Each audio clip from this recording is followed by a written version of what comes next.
Hi there, it's Dr. Scott coming to you live from Dolores Park in the heart of the Mission and the Castro in San Francisco, ground zero for much of the gay rights movement, to talk to you today about Rita Mae Brown, Rubyfruit Jungle, and Call Me By Your Name, two amazing coming-of-age, coming-out novels that we'll be reading this week. And I chose this location for two reasons. First, because anytime you deal with a text that claims to be universalizing, it's a little problematic because we're not universal. So I wanted this location because this is a crazy intergenerational, intereconomic, inter-ethnic zone where people rich and poor, old and young, queer, straight, everything come together. But I also wanted to show you this kind of path that's right behind me, from the children's playground to Mission High School. That's the tower behind me, to the towers of the city. I even have my little Berkeley cap on because we're dealing with universities today.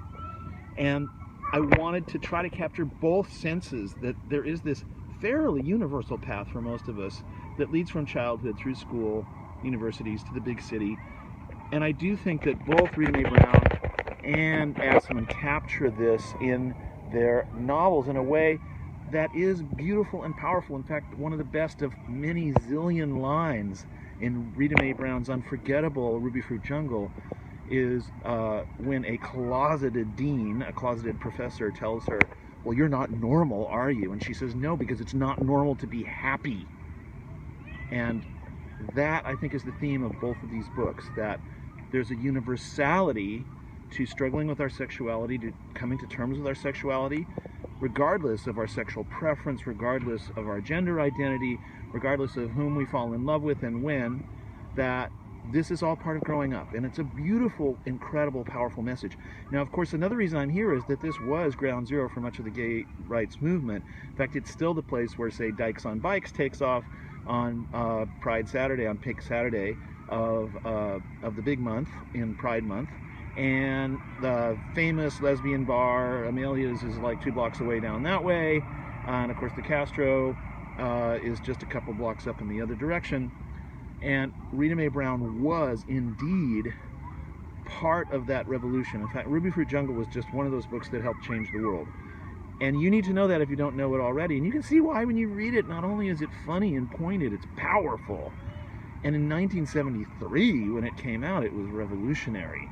Revolutionary for most of us who had never read a book about open lesbian identified characters before, but who were happy and better adjusted than the rest of the world.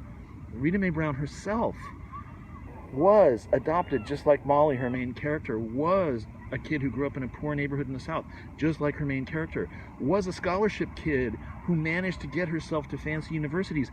Unlike Molly, she wasn't thrown out for quote-unquote immoral acts sexually. She was thrown out because she participated in civil rights, civil disobedience in the 1960s. Is that not incredible? And then, of course, she went on to be one of the most popular authors of her era. Also a kind of tabloid star because she, for two reasons, she challenged the very heterosexual, very homophobic early feminist leaders such as Betty Friedan, and walked away from them when they were so afraid of being lesbian identified. And then she also had one of the most well-publicized lesbian relationships in the history of the Times at that time. She and Navratilova, the very famous tennis star, superstar of the time, had a sort of tabloid-ready affair, and it was big news everywhere. So she's been an amazing hero all the way along.